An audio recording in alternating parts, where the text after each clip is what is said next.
โอเคမင်္ဂလာပါဗျကျွန်တော်ဒီနေ့မိတ်ဆက်ပေးမှာခန်းကတော့မုဒိတာထဲမှာအမိုက်ဆုံးဆိုတဲ့အမိုက်ဆုံးလေးကတခန်းကိုကျွန်တော်မိတ်ဆက်ပေးမှာဖြစ်ပါတယ်ဒီခန်းလေးကတော့အင်းစိန်ပေါက်တော့ကမုဒိတာအင်ယာနှစ်3လောင်မြောက်မှာရှိတဲ့ထောင်အစွန်ဆုံးခန်းလေးပဲဖြစ်ပါတယ်ဗျဒီခန်းလေးရဲ့ပေကျေကတော့18ပေပေ40ဟိုမှာဧကန်တစ်ခန်းအိတ်ခန်းနှစ်ခန်းနဲ့မိဘကန်တစ်ခန်းပါဝင်မှာဖြစ်ပါတယ်ဒါကတော့ကျွန်တော်တို့စောက်ဆုံးတွေ့ရမယ်ဧကန်လေးပဲဖြစ်ပါတယ်ဗျမီးတွေရော light တွေကအကုန်လုံးကို share လုပ်ပေးထားပါတယ်ကဲဒါကတော့ရှောင်းလန်းဗျာရှောင်းလန်းကလည်းကြည့်လိုက်အောင်မှာတလန်လောက်ရှိတယ်နော်ဒါကတော့ပထမဆုံးတွေ့ရမယ်ဧကန်လေးပဲဖြစ်ပါတယ်ဗျ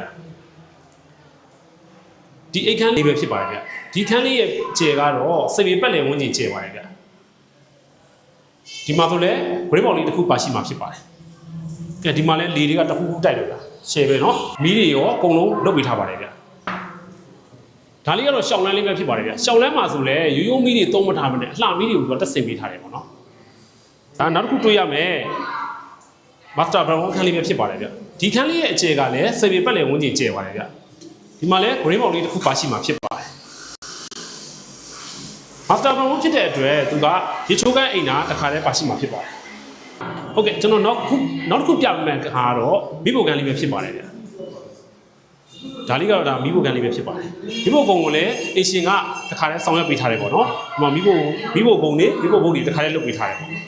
ဒီနောက်မှာလည်းရေချိုးကန်းအိမ်နာတစ်ခုပါရှိမှာဖြစ်ပါတယ်ဒီလမ်းလေးက3လွာမြောက်မှာရှိပြီးတော့ဈေးနှုန်းအပြင်895သိန်းနဲ့ရောင်းချပေးမှာဖြစ်ပါတယ်ဒီခန်းလေးကိုဆက်သွယ်စုံစမ်းပေးမယ်လို့ပါကကျွန်တော်တို့ကြီးပေါင်းအောင်ဖုန်းနံပါတ်ဖြစ်တဲ့399956949339ကိုဆက်သွယ်စုံစမ်းပေးမြန်းနိုင်ပါတယ်ဗျအားလုံးကိုကျေးဇူး